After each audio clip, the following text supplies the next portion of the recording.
Welcome back to my online classes and the series of my video lecture. Once again, I am here for your paper Understanding of Discipline, in which I am covering the topic knowledge. जैसा कि मैंने पहले भी knowledge के बारे में आपको बताया है कि नॉलेज जो है वो हमें प्रकाश की तरफ ले जाता है। ज्ञान वह है जो सत्य को दर्शाता है।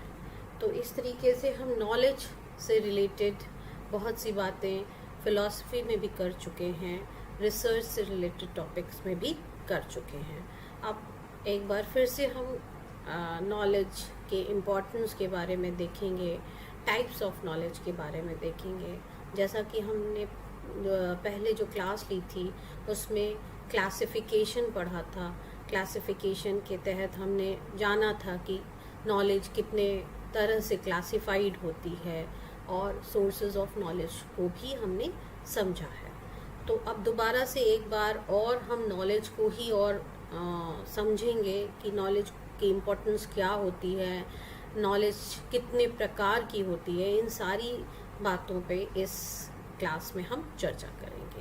तो सबसे पहले हम ये देखेंगे कि नॉलेज जो है शब्द वो बेसिकली किन किन चीज़ों में यूज़ होता है। बेसिकली हम नॉलेज की जब हम बात करते हैं तो नॉलेज हमारे परसेप्शन को भी हम कह सकते हैं। नॉलेज हम अपने विश्वास या बिलीफ को भी कह सकते हैं। नॉलेज एक तरह की इंफॉर्मेशन भी हमें देता है। नॉलेज के द्वारा हमें इंफॉर्मेशन मिलती है, ज्ञान के द्वारा हम सूचना मिलती है। साथ ही साथ ज्ञान एक स्किल बेस्ड नॉलेज भी होती है। तो इस तरीके से नॉलेज की बहुत ब्रांचेस हैं जिसको हमने पहले आपको लेक्चर में हमने बताया था। लेकिन बेसिकली जब हम इतने तरह के नॉलेज की बात हमने पहले भी बताई, तो नॉलेज का महत्व बेसिकली कहाँ से आता है। जब हम नॉलेज की बात करते हैं तो हम कहते हैं कि नॉलेज जो हमें मिल रहा है वो बेसिकली जो भी नॉलेज हम ले रहे हैं वो सत्य को दर्शाता है। साथ ही साथ हम जो ज्ञान है वो ज्ञाता का विश्वास है। मतलब जो भी ज्ञान ले रहा है वो अपनी बिलीफ पे ले रहा है कि हमें जो नॉलेज मिल रही है that knowledge is true. After that ज्ञाता के पास उस ज्ञान के सत्य के होने का प्रमाण भी होता है। मतलब जो भी नॉलेज हम परसीव कर रहे हैं उस परसेप्शन में कुछ एविडेंसेस शामिल है जिसके तहत हमें नॉलेज मिल रही है। साथ ही साथ ज्ञान जो है हमारी अज्ञानता को भी दूर करता है और अज्ञानता के साथ साथ हमें रूढ़िवादिता हमारे अंदर जो है उसको ख़त्म करता है। हमारे अंदर के अंधविश्वास को ख़त्म करता है। मतलब समाज में फैली जो कुरीतियाँ हैं, अंधविश्वास हैं, रूढ़िवादिता हैं, इन सारी चीज़ों ये जो सोशल जो कुरीतियाँ हैं उनको ख़त्म करने में कहीं ना कहीं ज्ञान हमारी सहायता करता है। तो इस तरीके से हमने ज्ञान के डिफरेंट एस्पेक्ट को देखा। और अब अगर हम उसके महत्व को समझेंगे तो हम कह सकते हैं कि ज्ञान जो है हमारी नॉलेज इज़ आवर थर्ड आई।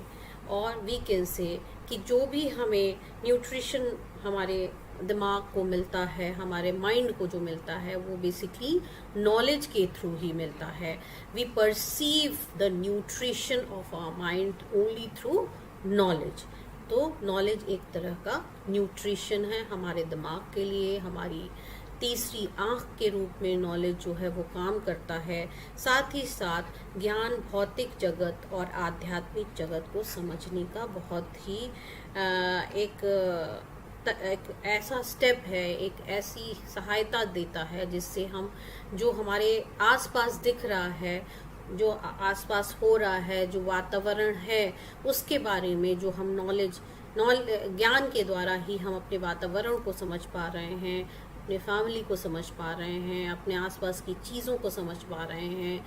हम भौतिक जगत को बेसिकली ज्ञान के द्वारा समझने में हमें मदद मिलती है। साथ ही साथ अगर हम फिलोसफिकल पर्सपेक्टिव में जाएंगे तो ज्ञान के द्वारा ही कई फिलोसोफर्स ने बताया है कि ज्ञान ही, नॉलेज ही मोक्ष प्राप्ति का जरिया है, या हमारे स्पिरिचुअल एस्पेक्ट को जगाने का जरिया है, या हमारी स्पिरिचुअलिटी को डेवलप करने में कहीं ना कहीं ज्ञान मदद करता है। जैसा कि आदर्शवादी ये कहते हैं कि दो दुनिया परसिस्ट करती है, एक भौतिक जगत और दूसरी आध्यात्मिक जगत। तो कहीं ना कहीं जो आध्यात्मिक जगत जो है वो विचारों का जगत है, और ये विचार जो हैं वो ज्ञान के द्वारा ही संभव हैं।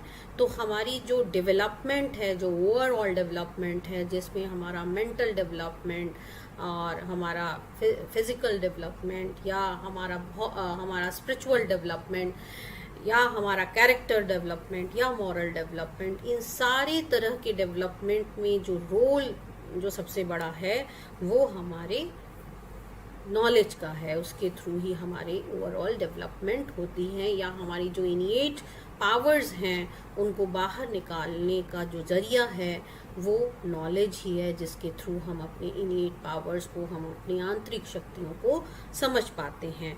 इस तरीके से ज्ञान से ही हम मानसिक, बौद्धिक शक्तियों का विकास करते हैं। साथ ही साथ जो हमारी मेमोरी है, जो हमारा ऑब्जर्वेशन है, जो हमारे इमेजिनेशन है, या हमारी जो तर्क शक्ति है, या हम कह सकते हैं जो हमारी रीजनिंग पावर है, इन सारी चीज़ों का विकास कहीं ना कहीं हम नॉलेज के थ्रू ही होता है।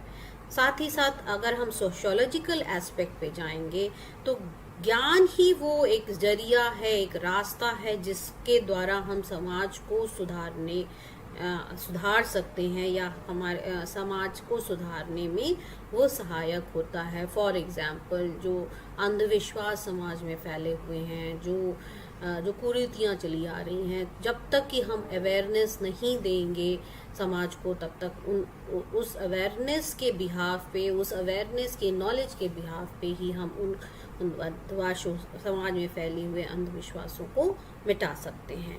इसके साथ साथ ज्ञान शिक्षा प्राप्ति हेतु साधन का भी काम करता है।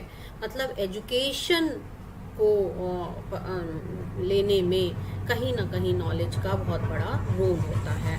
फिर ज्ञान अपने आप को जानने का सशक्त साधन होता है, या हम कह सकते हैं जो इंट्रोस्पेक्शन की बात कही जाती है, जो आत्मनिरीक्षण की बात कही जाती है, उसका सबसे बड़ा रोल जो ये है कि जब हम नॉलेज गेन करते हैं डिफरेंट एरियाज में, जब हम चीज़ों को समझते हैं तो हम उसको कहीं ना कहीं अपने ऊपर लागू करते हैं, और उसके बाद हम अपने पर्सनालिटी को इंट्रोस्पेक्ट करते हैं। तो वो नॉलेज ही ऐसा साधन है जिसके द्वारा हम अपनी पर्सनालिटी को जज कर सकते हैं। फिर ज्ञान सद्गुण है व अज्ञान पाप है। मतलब अगर हम ज्ञान को हम डिवाइड करेंगे तो अज्ञानी को अगर हम कहें कि हम किसी तरह का ज्ञान नहीं लेना चाहते हैं तो वो पाप के बराबर है, और नॉलेज गेन करना एक आपका सद्गुण कहलाता है। तो इस तरीके से ज्ञान मानव जीवन का सार है। मतलब अगर मानव जीवन है तो उसका पूरा सार जो है वो निर्भर करता है कि आपने पूरे जीवन के क्या नॉलेज लिया। इसीलिए कहते हैं कि जब इंसान जन्म लेता है तो उसका ज्ञान जन्म लेने के साथ से ही शुरू हो जाता है, और जन्म से प्रारंभ होकर मृत्यु तक ये ज्ञान का जो साइकिल है वो चलता ही रहता है। इसीलिए हम कह सकते हैं कि ज्ञान जो है वो एक कंटिन्यूअस प्रोसेस है, एक लाइफ लॉन्ग प्रोसेस है, जो जीवन पर्यंत चलता ही रहता है। हम किसी न किसी रूप में ज्ञान को अर्जित करते ही रहते हैं। मीन्स हम चाहे तो अनुभवों के फॉर्म में, या बिलीफ के फॉर्म में, या परसेप्शन के फॉर्म में, या एक प्रॉपर फॉर्मल तरीके से अगर हम स्कूल्स में, कॉलेजेस में, या किसी इंस्टीट्यूशन में जाके हम जो स्कूली शिक्षा लेते हैं या हायर एजुकेशन लेते हैं, वो भी एक तरह का फॉर्म ऑफ नॉलेज है। तो नॉलेज की कैटेगराइजेशन को अगर हम आगे देखेंगे तो वो एक बहुत लंबा तरीका है के थ्रू हम डिफरेंट नॉलेजेस को हम गेन करते हैं। तो इस तरीके से ज्ञान के इम्पोर्टेंस को हमने देखा, जिसमें कुछ और चीज़ें रह गई, जिसमें हम कह सकते हैं कि कैरेक्टर डेवलपमेंट में भी नॉलेज का बहुत बड़ा रोल है। ज्ञान के द्वारा ही हम चरित्र का हम विकास कर सकते हैं। साथ ही साथ हमारे अगर हम फिलॉसफी में जाएंगे तो ज्ञान ही वह स्रोत है जो हमें आध्यात्मिकता की तरफ ले जाता है, हमें मोक्ष की प्राप्ति दिलाता है, या हमें आत्मा और परमात्मा का मिलन जो भी है वो भी ज्ञान के द्वारा ही हो सकता है। या हम कह सकते हैं कि ज्ञान ही है जो हमको अल्टीमेट रियलिटी तक पहुंचाता है। हमारा अंतिम सत्य जो है वो जब हमको एग्जैक्ट नॉलेज मिल जाएगी, मतलब हम भौतिक चीज़ों से परे उठ के जब हम ईश्वर तक पहुंचने की, ईश्वर से साक्षात करने की जब हम बात करते हैं, तो वो हमारा अल्टीमेट नॉलेज ही है, वो ज्ञान ही है जिसके थ्रू हम ईश्वर से साक्षात्कार कर सकते हैं। तो हम कह सकते हैं कि ज्ञान जो है वो सत्य तक पहुंचने का साधन है, और ज्ञान ही शक्ति है। ज्ञान, नॉलेज इज आवर पावर। तो क्यों पावर है? क्योंकि इस ब्रह्मांड में जितने भी प्राणी हैं उन सभी प्राणियों में मनुष्य को उच्चतम दर्जा दिया गया है, क्योंकि मनुष्य के पास सोचने की शक्ति है, ज्ञान लेने की शक्ति है, इसीलिए ज्ञान को शक्ति कहा गया है। और मनुष्य जो है उसमें सर्वोच्च है जो जीवन पर्यंत ज्ञान लेता रहता। अब नेचर ऑफ नॉलेज की बात जब हम करते हैं तो हम ये देखेंगे कि क्या प्रकृति होती है नॉलेज की बेसिकली जो प्रकृति यही है कि नॉलेज जो है वो कैसे मिलती है। जब हम अपनी बातों को शेयर करते हैं, अपने समझ को शेयर करते हैं, और फिर इसको हम जो भी हमारी शेयरिंग हो वो ऐसी होनी चाहिए जो ट्रुथ हो, ऐसे आइडियाज जिसमें दो लोगों का एग्रीमेंट हो, तभी वो नॉलेज के रूप में आगे बढ़ेगा। और this attribute to the abstract nature of the knowledge, मतलब ये जब हम किसी बात को कहते हैं, आगे बढ़ाते हैं, तो मतलब कि उन आइडियाज में हमारी हाँ भी शामिल होनी चाहिए, हमारा एग्रीमेंट भी होना चाहिए कि हाँ ये बात सत्य है, तभी हम इसको आगे बढ़ा सकते हैं। इसलिए जो नॉलेज को हम कहीं देख नहीं सकते हैं, बट एक ये एब्स्ट्रैक्ट है, अमूर्त चीज है, जिसको हमने कहा कि नहीं ये बात जो है वो सत्य है, बट उसको हम बहुत कॉन्क्रीट वे में हम उसको दिखा नहीं सकते हैं। साथ ही साथ एक नॉलेज की या ज्ञान की प्रकृति ये भी है कि सोशल नेचर ऑफ नॉलेज। कैसे सोशल नेचर ऑफ नॉलेज? क्योंकि नॉलेज जो है वो सोसाइटी में जब हम शेयर करते हैं अपनी समझ को, तो उससे क्या होता है, एक कलेक्टिव परस्यूट, मतलब एक कलेक्टिव पर्सपेक्टिव होता है जो आगे कम्युनिटी के मेंबर्स तक बढ़ता है, और इस तरह हम समाज में अपनी बात को नॉलेज के रूप में आगे बढ़ाते हैं, जिसको हर इंडिविजुअल जो है वो एक अपने अनुभव के द्वारा उसको सीखता है और फिर उस नॉलेज का ट्रांसफर होता है। Simultaneously they build up knowledge through association with fellow human. Therefore, knowledge is acquired and built up only in the society, and its root lies in the social activities of the man. क्योंकि man is a social animal and man lives in the society, so whatever knowledge he gains with his or her experience, he or she used to transmit that knowledge to other person, so other person should also be acquainted with that knowledge. So in this manner the knowledge is shared, and also it is a collective pursuit of the community members in the society. So we can say that individual acquires a great deal of knowledge from their own experience. इस तरीके से हम कह सकते हैं कि ज्ञान का जो प्रकृति है वो ज्ञान जो है ये एक सामाजिक तत्व भी है। ज्ञान का जो एक प्रकृति जो है वो सामाजिक भी है। इसके अलावा नॉलेज इज क्यूमुलेटिव ऑल्सो। जो नॉलेज है, जो ज्ञान है, जो सदियों से इवॉल्व होता जा रहा है, और इस इवॉल्वमेंट में हर दिन आप कुछ एक नया नॉलेज इवॉल्व कर रहे हैं और उसको अपने जो हमारा जो भी नॉलेज का जो भी भंडार है उसमें हर दिन बढ़ोतरी होती जा रही है। इट क्यूमुलेट्स, क्योंकि क्या होता है, it is cumulative in nature.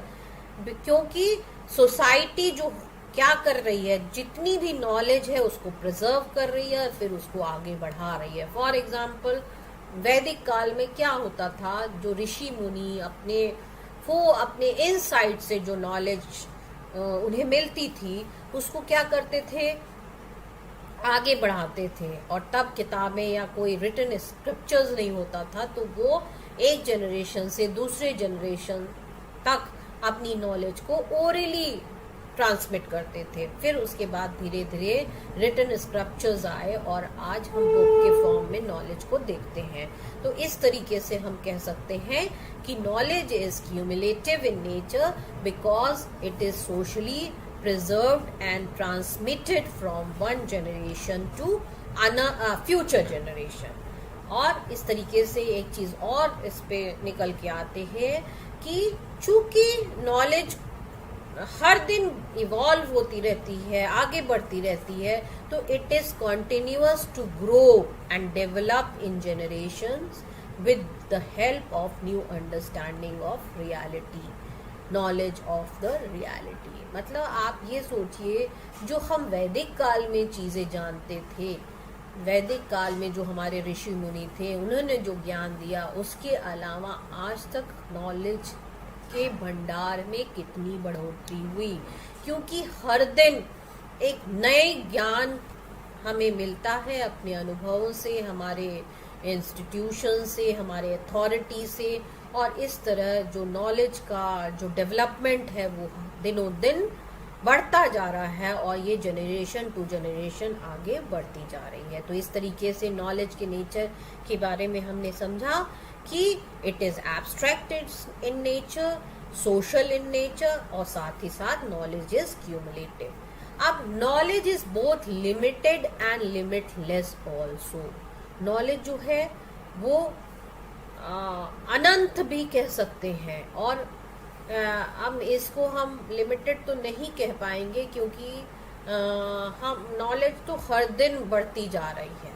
The cumulative character of knowledge also informs us both limit and limitless nature of knowledge.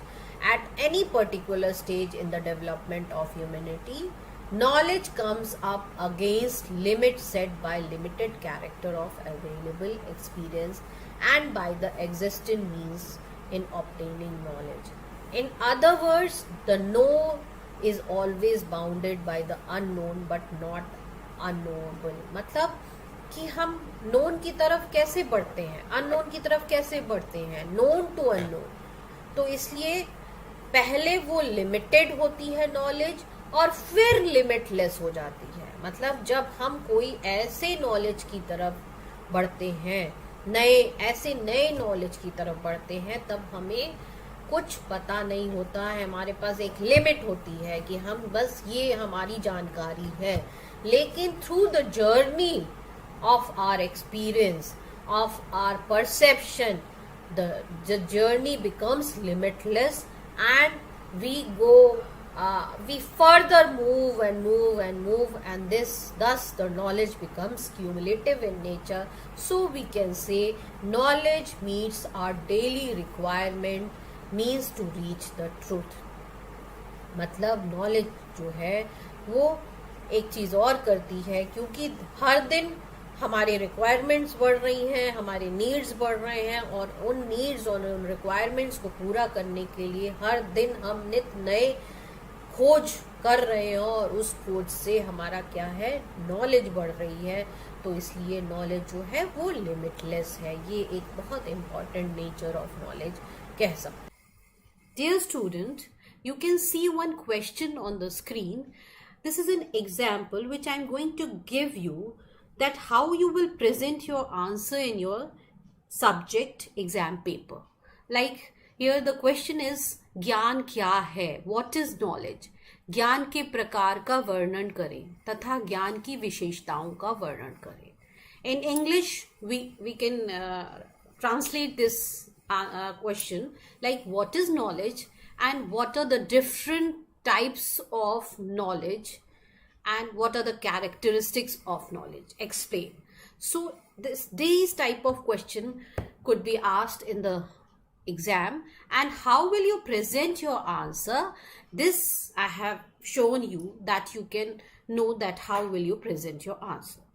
Then coming back to the notes which you are seeing on the screen, like ज्ञान और knowledge प्रायः यह दोनों शब्द जो हैं वो समान्ययी हैं या सिमिलर हैं. भारतीय दर्शन के अनुसार ज्ञान का अर्थ समझने के लिए 4 बिंदुओं को जानना आवश्यक है.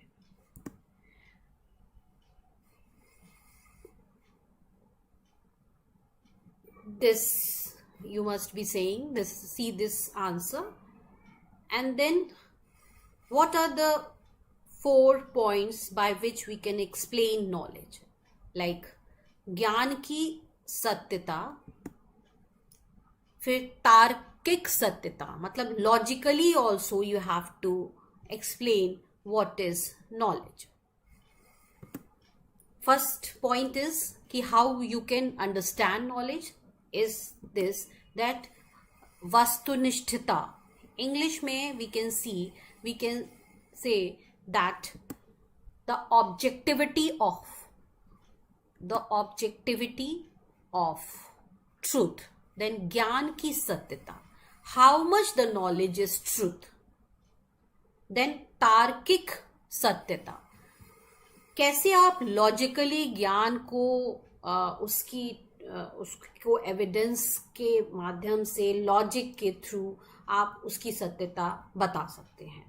देन कम्स ज्ञान की सार्थकता, वो हमारे लिए कितना सार्थक है. तो इस तरीके से हम लोगों ने देखा कि ज्ञान, सबसे पहले 4 पॉइंट्स इसमें बताए गए कि there are 4 points through which we can explain knowledge. First point is the objectivity of the truth, सत्य की वस्तुनिष्ठता. दूसरा ज्ञान की सत्यता, the truthness of the knowledge, या how much the knowledge we have perceived is true. Then तार्किक सत्यता, the logic behind the knowledge is how much true. या ज्ञान की, whatever the knowledge we have perceived is कितना हमारे लिए सार्थक है, कितना उपयोगी है, कितना यूटिलिटी भरा है. तो इस तरीके से हम लोगों ने ज्ञान, व्हाट इज नॉलेज, इसको कैसे एग्जाम में लिखेंगे, कैसे पॉइंट्स बना के लिखेंगे, इसको हिंदी मीडियम में ये नोट्स है, but the English medium student can also translate it like in this form. This is just an example through which you can present your answer in the exam. Like इसी तरह आगे भी है कि what is, ज्ञान की अवधारणा के संदर्भ में एक तथ्य और है कि ज्ञान केवल अनुभूति मात्र नहीं है, इसकी बाह्य स्वरूप को देखकर भी ज्ञान प्राप्त किया जा सकता है. मतलब हम केवल ये नहीं कह सकते हैं कि ज्ञान जो है हमें केवल एक्सपीरियंस के थ्रू ही मिलता है, हम जब जो अनुभूति करते हैं उसके थ्रू ही मिलता है, बल्कि जो उसका बाह्य स्वरूप है, एनी फॉर्म ऑफ नॉलेज, उसके एक्सटर्नल फॉर्म के थ्रू भी हम ज्ञान प्राप्त कर सकते हैं. देन ये क्या है, एक अजम्पशन है, ज्ञान के बारे में हमारी अवधारणा है. इसके बाद ज्ञान का अर्थ, इससे रिलेटेड आप थोड़ा लिखेंगे कि ज्ञान शब्द कहाँ से आया. ज्ञान शब्द जो है वो ज्ञ धातु से बना हुआ है, जिसका अर्थ है जानना, means how to know. Then both is your समझ या अंडरस्टैंडिंग, और उसके अलावा अनुभव हम कहते हैं एक्सपीरियंस. एवं इस तरीके से हम ज्ञान के अर्थ को डिफाइन कर सकते हैं। जैसे एक एग्जाम्पल के माध्यम से इसमें इस नोट्स में दिया हुआ है कि उदाहरण के स्वरूप में यदि हमें दूर से पानी दिखाई दे रहा है और निकट जाने पर भी हमें पानी ही मिलता है तो वह ज्ञान वास्तविक ज्ञान है या वास्तविक ज्ञान कहलाता है। लेकिन ठीक इसके विपरीत पानी की जगह रेत दिखाई पड़े तो कहा जा सकता है कि प्राप्त ज्ञान जो है वो गलत है। मतलब आपको अगर दूर से दिखा कि वो पानी है बट उसकी जगह आपने अगर रेत देख लिया तो हम कहेंगे कि जो हमें जो ज्ञान दिख रहा है वो गलत है।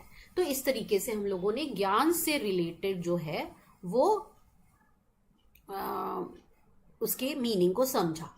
अब बात करेंगे कि हम कैसे डेफिनेशंस के माध्यम से भी हम बता सकते हैं। तो पहले हम उसके डेफिनेशन के बारे में बताएंगे कि डेफिनेशंस दो तीन कोई भी फिलोसोफर थिंकर की डेफिनेशन ले लीजिए। लाइक यहाँ पे जो नोट है उसमें लिखा हुआ है सुकरात के अकॉर्डिंग टू सोक्रेट ज्ञान एक ऐसी शक्ति है जिसकी सहायता से कोई कार्य किया जाना संभव है। इसी तरह एक और दूसरी डेफिनेशन यहाँ पे दी गई है कि हरलॉक के अनुसार ज्ञान लोगों की बुद्धि एवं योग्यताओं में विद्यमान ज्ञान और उपस्थित होने का योग्य है।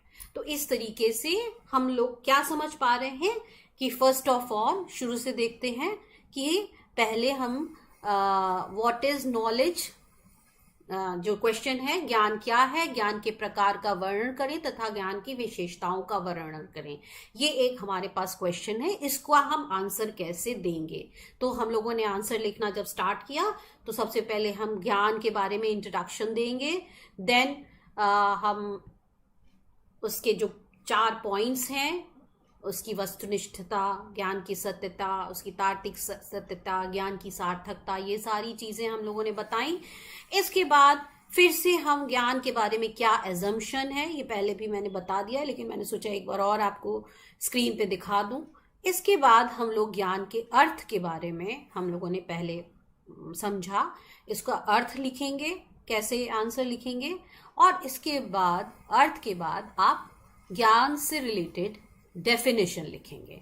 मतलब ज्ञान से रिलेटेड आपने मीनिंग लिखी विद एग्जाम्पल और उसके बाद आपका डेफिनेशन आ जाएगा। देन कम्स ज्ञान के प्रकार। अब ज्ञान के प्रकार के बारे में देखेंगे कि ज्ञान कितने जनरल सामान्यतः ज्ञान को हम कितने भागों में बांट सकते हैं। तो यहाँ पे जो नोट्स में है जैसा आपका क्वेश्चन होगा उसी हिसाब से आप उसको लंबा या उसको शॉर्ट कर सकते हैं कि ज्ञान को 2 भागों में बांटा गया है, ज्ञान के सामान्य प्रकार और ज्ञान का विशेष प्रकार। अगले जो मेरा नेक्स्ट लेक्चर है उसमें मैंने टाइप्स ऑफ नॉलेज के बारे में पूरी डिटेल रिकॉर्डिंग की है, उस रिकॉर्डिंग को आप लोग देख लीजिएगा तो टाइप्स ऑफ नॉलेज आपको पूरी तरीके से समझ आ जाएगा। यहाँ पे तो चूंकि क्वेश्चन जैसा है उस प्रकार से हम लोगों ने बताया है कि ज्ञान के क्या प्रकार हैं, सामान्य और विशेष, बट जो मेरी नेक्स्ट रिकॉर्डिंग है उसमें मैंने 13 टाइप्स ऑफ नॉलेज को एकदम अच्छे से एक्सप्लेन किया है। उस रिकॉर्डिंग को आप देख के अपने आंसर को और अच्छा भी लिख सकते हैं। But this note I am giving you as an example that how will you write your answer in exam. Like यहाँ पे ज्ञान के प्रकार के बारे में बताया गया है। तो यहाँ पे जो एग्जाम्पल है वो 3 तरह के ज्ञान के बारे में बताया गया है और अगर जैसा आपका क्वेश्चन पूछा जाएगा उस तरीके से टाइप्स ऑफ नॉलेज आप बता दीजिएगा। जैसा नंबर होगा उसके अकॉर्डिंग भी कभी कभी आपको आंसर प्रेजेंट करना पड़ता है। जैसे जो मैंने क्वेश्चन एज एन एग्जाम्पल दिया है उसमें एक क्वेश्चन में 3 पार्ट हैं तो इसलिए इसको उसी हिसाब से इसको प्रेजेंट किया गया है। अगर केवल टाइप्स ऑफ नॉलेज पूछा जाएगा तो जो मेरी नेक्स्ट रिकॉर्डिंग है कि टाइप्स ऑफ नॉलेज जिसमें मैंने 13 टाइप्स ऑफ नॉलेज के बारे में एक्सप्लेन किया है तो उसको उस तरीके से आप एक्सप्लेन करेंगे। ठीक है, तो it is just an example. आप आगे इसको जब रिकॉर्डिंग आपकी मेरी कंप्लीट हो जाएगी तो इसको भी एज अ नोट्स आप देख सकते हैं। लाइक इसमें जो डिफरेंट टाइप्स ऑफ नॉलेज के बारे में बताया गया है, प्रागनोमॉमिक ज्ञान, प्रायोगिक ज्ञान, इसके बाद अलग अलग ज्ञान के को एक्सप्लेन किया गया है। इसको मैं चला दे रही हूँ और देख लीजिए स्क्रीन पे। तो इस तरीके से हम लोग इसको देखेंगे। जैसे इसमें दिया गया है कि नौमाविक ज्ञान क्या है? यह ज्ञान एक तरह की थ्योरी के रूप में आधारित होती है, ऐसा ज्ञान जिसको बुद्धि की सहायता के बिना प्राप्त किया जा सकता है। जैसे 2+2=4 होता है। इस बात को प्रमाणित करने के लिए किसी प्रकार के अनुभव की कोई जरूरत नहीं है। तो इस प्रकार हम कह सकते हैं कि ए बी से बड़ा और बी सी से बड़ा, इसलिए ए और सी से भी बड़ा होगा। तो इस प्रकार के हम ज्ञान को जो है वो क्या कहते हैं, कौन सा ज्ञान कह सकते हैं? प्रागैतिहासिक ज्ञान। अब नेक्स्ट जो ज्ञान आता है वो प्रायोगिक ज्ञान है। प्रायोगिक ज्ञान वह ज्ञान होता है जो यह अनुभव ज्ञान प्रयोग पर आधारित होता है, और यह ज्ञान जो है वो ज्ञान की इंद्रियों और बाहरी जगत के अवलोकन से किया जाता है। तो हम इस तरीके से हमने टाइप्स ऑफ नॉलेज के बारे में समझा एज एन एग्जाम्पल। अब ज्ञान की जो ये है प्रायोगिक ज्ञान को एक बार और मैं पढ़ दे रही हूँ कि ये अनुभव ज्ञान प्रयोग पर आधारित होता है, और यह ज्ञान इंद्रियों और बाहरी जगत के अवलोकन की निरीक्षण और मनुष्य के स्वयं के अनुभव के द्वारा प्राप्त की जाती है। नेक्स्ट पार्ट जो क्वेश्चन का है, what are the characteristics of knowledge? तो ज्ञान की विशेषताएं क्या है, इसके बारे में ये आंसर के रूप में लिखा हुआ है। इसको मैं पढ़ देती हूँ कि ज्ञान की विशेषताएं निम्नलिखित हैं। ज्ञान सत्य तक पहुंचने का साधन है, पहला कैरेक्टरिस्टिक्स या पहली विशेषता। दूसरी विशेषता है विचार ज्ञान के लिए श्रेष्ठ सामग्री का काम करता है। तीसरा, भाषा के माध्यम से ज्ञान प्राप्ति और इसका संचार होता है। चौथा, शब्दों के अर्थ, शर्तें, विचार ज्ञान की शिला के आधार बनते हैं। ज्ञान सुनिश्चित है। ठीक है, तो इस तरीके से ये ज्ञान के कैरेक्टरिस्टिक्स हो गए। इसको और आगे मैं बढ़ा दे रही हूँ जिससे आप लोग समझ लें। तो इस तरीके से हम लोगों ने देखा कि हम अपने आंसर को कैसे प्रेजेंट कर सकते हैं। एक और इसमें आता है कि कैरेक्टरिस्टिक जो ज्ञान की पुष्टि की जा सकती है, कोई भी नॉलेज हमें मिलती है उसको हम पुष्ट कर सकते हैं तथा तथ्य और मूल्य ज्ञान के ढांचे के आधार बनते हैं। तो इस तरीके से हम लोगों ने ज्ञान की विशेषताओं को समझा और नोट्स के माध्यम से देखा। ज्ञान के द्वारा व्यक्ति में बौद्धिक क्षमता का विकास होता है। इसके द्वारा छात्रों में कल्पना मतलब इमेजिनेशन, तर्क मतलब लॉजिक, चिंतन मीन्स आपकी थिंकिंग, निरीक्षण मतलब ऑब्जर्वेशन, स्मृति मतलब आपकी मेमोरी आदि शक्तियों का विकास होता है। तो इस तरीके से हम इसको कह सकते हैं कि through knowledge any individual can gain its can develop his intellectual part, and through this intellectual part the student can develop their imagination power, logic, reflective thinking, observation, memory. These things can be developed through gaining knowledge. तो इस तरीके से इन सभी तरह के powers या शक्तियों का विकास होता है ज्ञान के माध्यम से।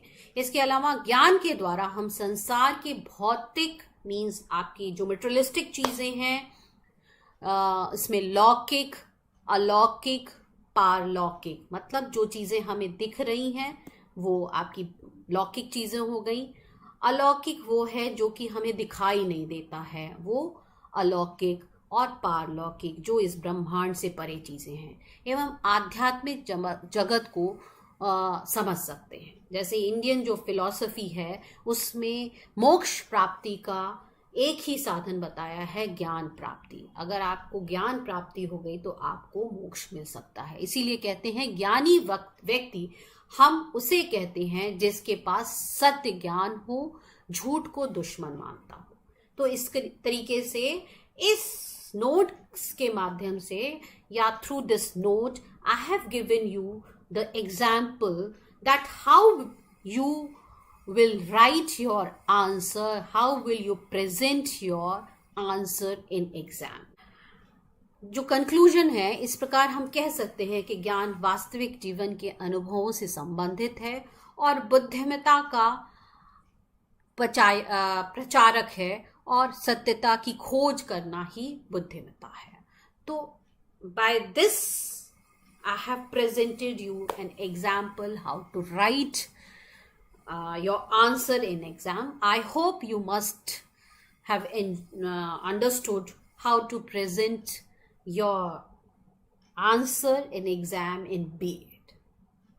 बेसिकली ये जो स्लाइड है वो बेसिकली क्या बताती है, कैसे हम कोई चीज़ परसीव करते हैं, फिर हमारे दिमाग में कंसेप्शन बनता है और कंसेप्शन से हम आगे इंफॉर्मेशन देते हैं और वो इंफॉर्मेशन किस में चेंज हो जाती है, हमारे नॉलेज के रूप में चेंज हो जाती है.